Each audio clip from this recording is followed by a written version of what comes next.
Please rise, ladies and gentlemen, announcing the arrival of His Excellency, President of the Republic of Indonesia, to the venue.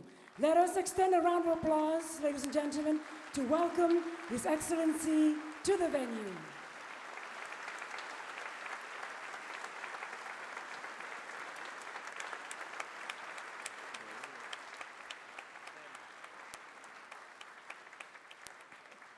Please be seated, ladies and gentlemen. Thank you.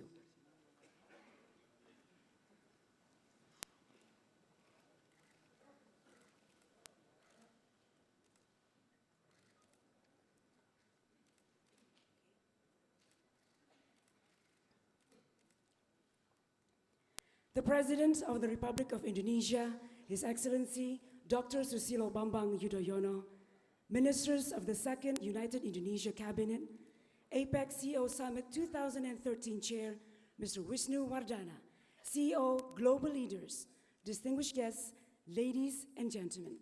We extend our warmest and gracious welcome to all of you to the island of Bali for the opening ceremony of APEC CEO Summit 2013. The APEC CEO Summit is a premier business event in the Asia Pacific. This year's theme, Towards Resilience and Growth, Reshaping Priorities for Global Economy, will provide enriching discussions by policymakers, business leaders, and innovative thinkers on securing inclusive, sustainable growth, shared development, and common prosperity. And to commence the opening ceremony, we cordially invite to the stage APEC CEO Summit 2013 Chair, Mr. Wisnu Wardana, to deliver remarks.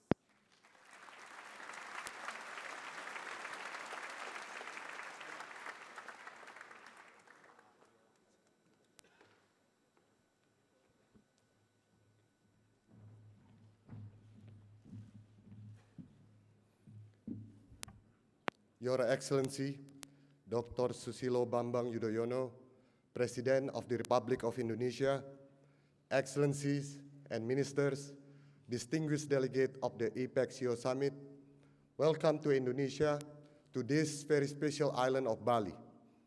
We thank you for coming and sincerely hope that you will take time to enjoy yourself.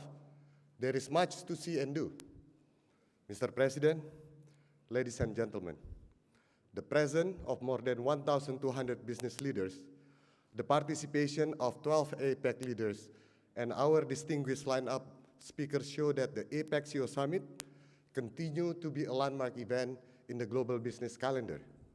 But the APEC CEO Summit is much more than a landmark event.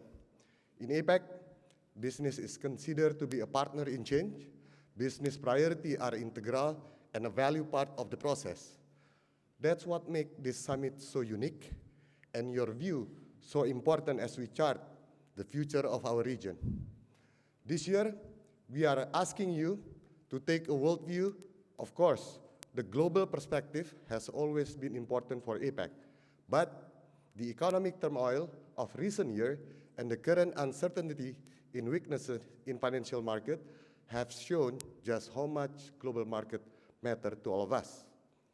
A recovery is in sight, but most agree it will be slow and difficult. A return to stronger growth and greater resilience will require some serious reshaping priorities, both globally and regionally. We might even need to rethink some parts of the paradigm. Over the next 2 days, we have a rich and thought-provoking program with world-class speakers and panelists and important keynotes. Above all, we want to hear your view on the priorities ahead, whether it is informal discussion or over lunch or coffee. You come from across the globe and from all the key sectors of industry. The wealth of business talent and experience in this room is unparalleled. I have to say, ladies and gentlemen, that President Yudhoyono has some real experience in this matter as well. His presidency over the last 9 years has been devoted to reshaping and reforming Indonesia. And he has worked with global and regional leaders in many institutions to build a stronger international environment. At home, the President has consolidated one of the world's most rapid and successful transition to democracy in this very large country. He has fought relentlessly for stronger and cleaner governance. He has made job creation and financial inclusion central to his presidency. He has begun a program of infrastructure development to open the rich provinces of Indonesia for further business and investment. And in difficult political circumstances and challenging economic times, he has maintained the macroeconomic integrity and stability of this rapidly growing $1 trillion economy. As I'm sure the President will agree, none of this has been easy in this very lively democracy. His every reform is examined and discussed by the world's second largest Facebook population, the fifth largest Twitter population, and a very active media, let alone the proudly independent parliament. But he has achieved real reform, real result, Indonesia's strong FDI inflow, its growth in domestic investment, and its rapidly expanding population of middle-class consumers tell the story. The President will be the first to say there is still much to do. I think he has made sure there is no turning back for Indonesia, despite some debate you might hear at this very political stage in the electoral cycle. On the international economic front, President Yudhoyono's contributions are well documented. As a co-chair of the UN panel on the post-2015 development agenda, and as a founding member of the G20 leaders meeting, he has helped shape the global growth and development agenda. And closer to home, President Yudhoyono has been at the forefront with his regional colleagues in undertaking profound changes to the architecture of East Asia and ASEAN. In all of this, he has been a champion of the role of a business. And I assure you, ladies and gentlemen, that from day one, the President has taken very close interest in the preparation of this summit to ensure that we give you a memorable and meaningful time in Bali. Let me now turn to His Excellency President Susilo Bambang Yudhoyono to deliver opening key address of the APEC CEO Summit 2013. Please welcome the President of the Republic of Indonesia.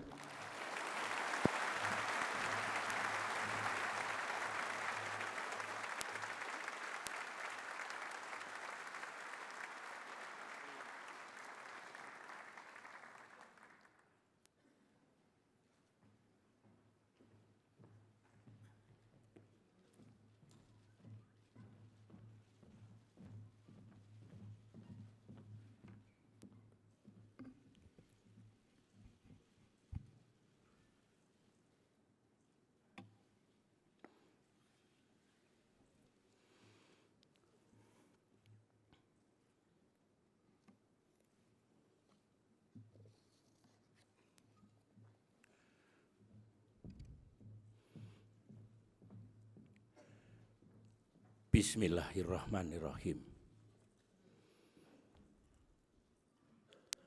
Assalamualaikum warahmatullahi wabarakatuh. Om Swastiastu. Peace and prosperity to us all.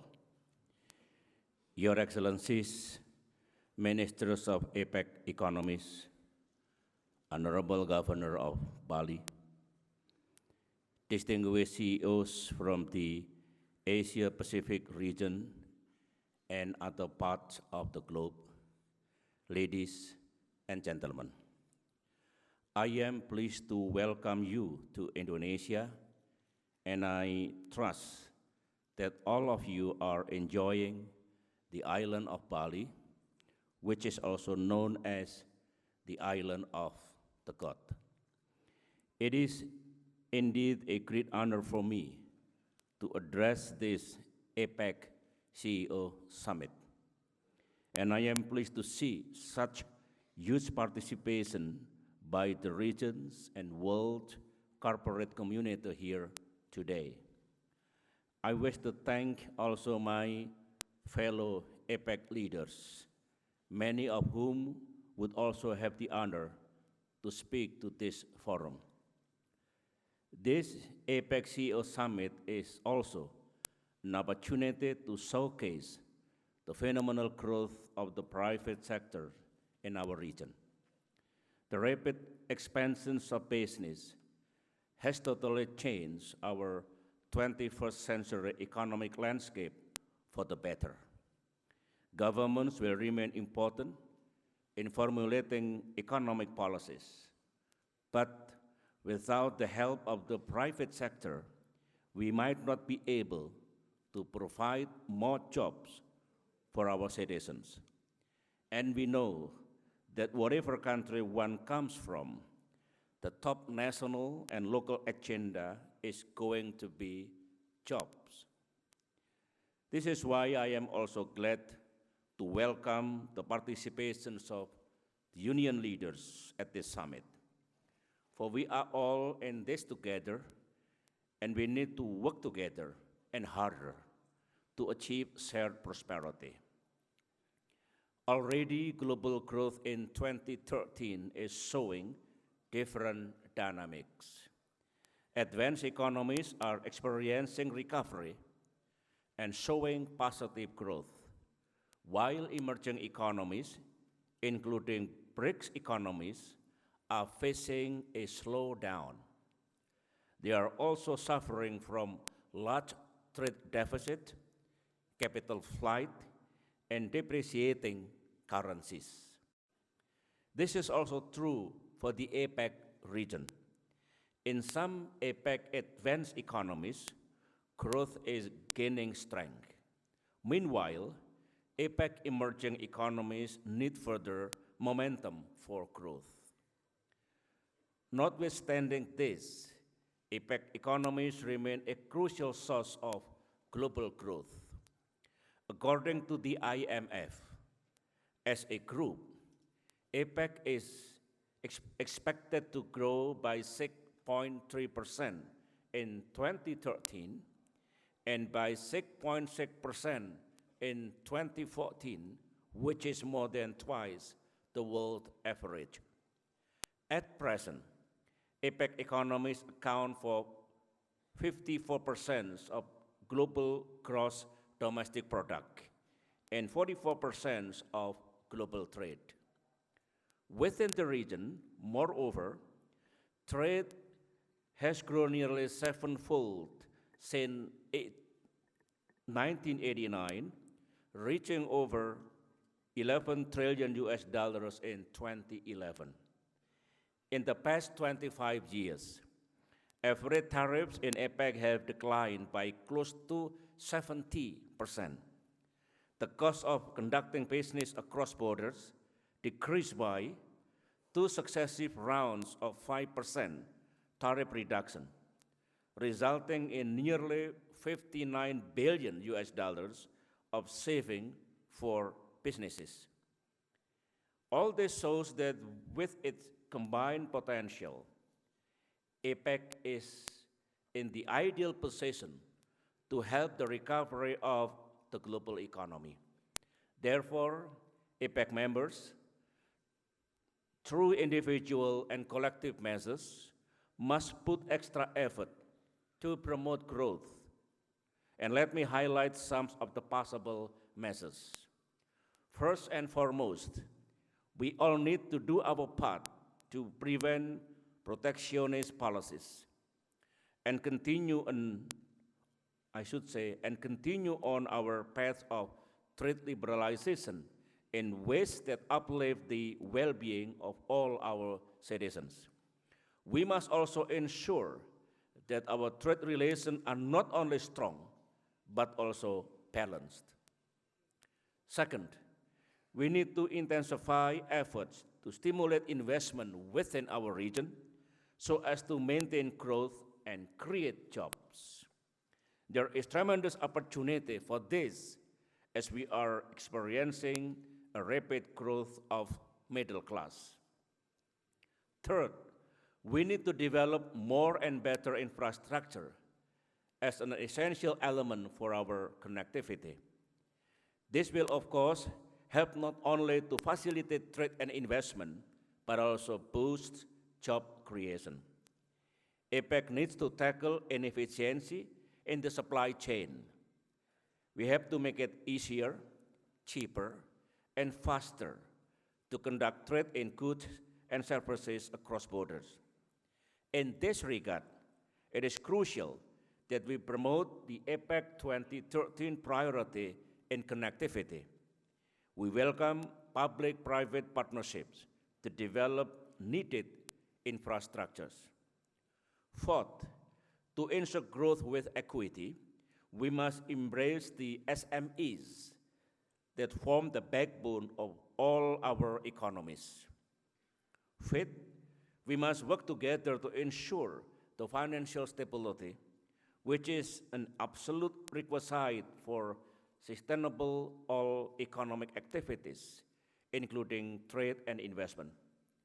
APEC members can help stabilize global financial markets through bilateral as well as regional initiatives. These include regional financing agreement and financial stability board. Chiang Mai Initiative multilateralization is a good example of close collaboration among some APEC members. Sixth, to ensure development for all, we must not forget to provide social safety net for the poor and financial inclusion for shared prosperity.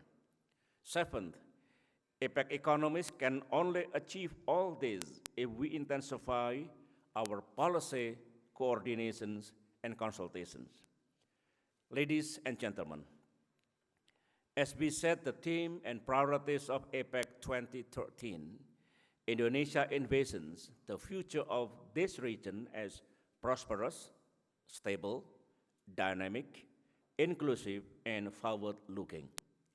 Our theme, Resilient Asia-Pacific Engine of Global Growth, is all about drawing on our strengths. Our objective is to make the region the epicenter for the world economic advancement. And in that light, Indonesia has set 3 priorities for our APEC year. I believe through close collaborations with the business community, APEC can achieve these priorities. The first priority is attaining the Bogor goals. APEC economies have achieved tremendous progress toward achieving the Bogor goals. But while APEC has reduced average tariff from 16.9% in 1989 to 5.7% in 2011, restrictive non-tariff measures, lengthy custom procedures, and poor transport infrastructure still pose challenges to trade. Therefore, as we continue to work for trade and investment liberalization, as well as deeper regional economic integration, we must have the capacity to tackle those challenges. We have to be able to address growing trade barriers, financial instability, and fluctuating commodity prices. Second, achieving sustainable growth with equity. Today, APEC economies are confronted by new challenges that could cause disruption and stunted growth. Among them is population growth. The global population has grown from just over 5.5 billion people in 1994 to more than 7 billion today. By 2045, there will be 9 billion people worldwide. And much of this population increases will come from the Asia-Pacific region, placing a great burden on the supply of energy, food, and water for our people. We cannot achieve APEC's goals without ensuring the principle of inclusions in our economic growth and development. Therefore, maintaining the growth path that is sustainable and inclusive is of great importance. And our efforts should focus on economic empowerment, engagement of stakeholders, enhancement of SMEs' global competitiveness through innovation, and tapping women's productivity in the economy. It is also critical to ensure financial inclusion, strengthen food security, and improve access to health services. And third priority is promoting connectivity. Unlike in 1994, the advent of new technologies has opened new ways for people to do business with each other across countries and across continents. Improving connectivity, therefore, become a critical priority. I believe that a focused and improved physical, institutional, and people-to-people connectivity will help integrate our region. It will also facilitate the flow of goods, services, capital, and people of the Asia Pacific. Thus, we must work together to strengthen connectivity through infrastructure development and the promotion of infrastructure investment. Indonesia will work with APEC leaders and all stakeholders to advance these three priorities. And after all, our success is strongly tied to the success of others. Like other emerging markets, Indonesia is facing some headwinds resulting from financial market turbulence. Yet the situation is manageable, and the Indonesian government is responding to it with a package of policy measures, including substantive structural reforms. As a result, in recent times, Indonesia's financial market has stabilized. We believe this is only a short-term challenge, and we are confident that in the long-term prospect to invest and grow is enormous, as Indonesia will remain a land of opportunity and growth. Today, Indonesia has become a trillion-dollar economy with a large middle class. Our democracy is strongly rooted, and this makes Indonesia well-placed for your investment. McKinsey predicted that Indonesia business opportunity will increase up to $1.8 trillion in 2030. This opportunity ranges from consumer services, agriculture and fishery, resources to education industry, and infrastructure. We continue to create a better business and investment environment and addressing many of the challenges. We have made steady progress, including from major bureaucratic reforms to strengthen government institutions. To accelerate development, in May 2011, we launched the Master Plan for the accelerations and expansions of Indonesia's economic development 2011-2025.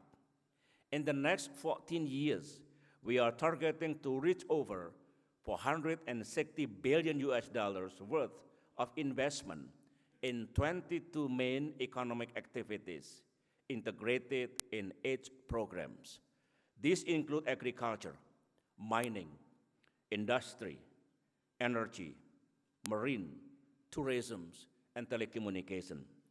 Therefore, the master plan offers a great deal of opportunities for international investors.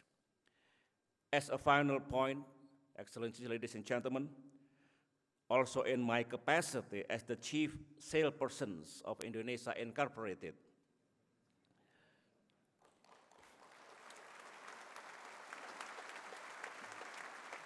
I invite you all to seize the business and investment opportunities in Indonesia.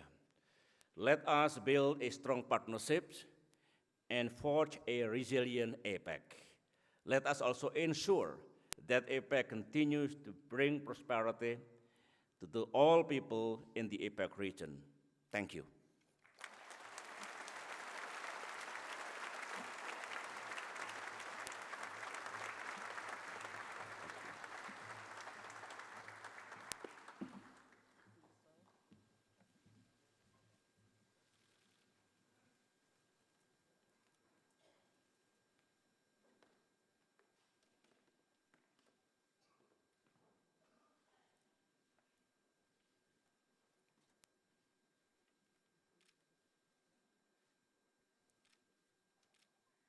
Distinguished guests, ladies and gentlemen, APEC CEO Summit 2013 is now officially open.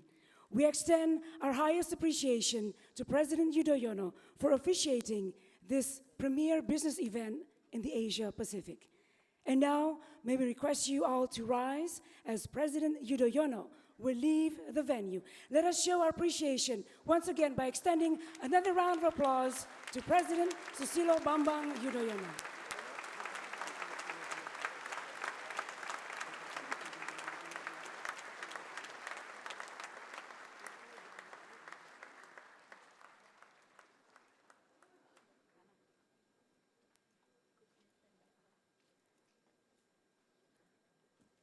Please be seated, ladies and gentlemen. Thank you very much indeed.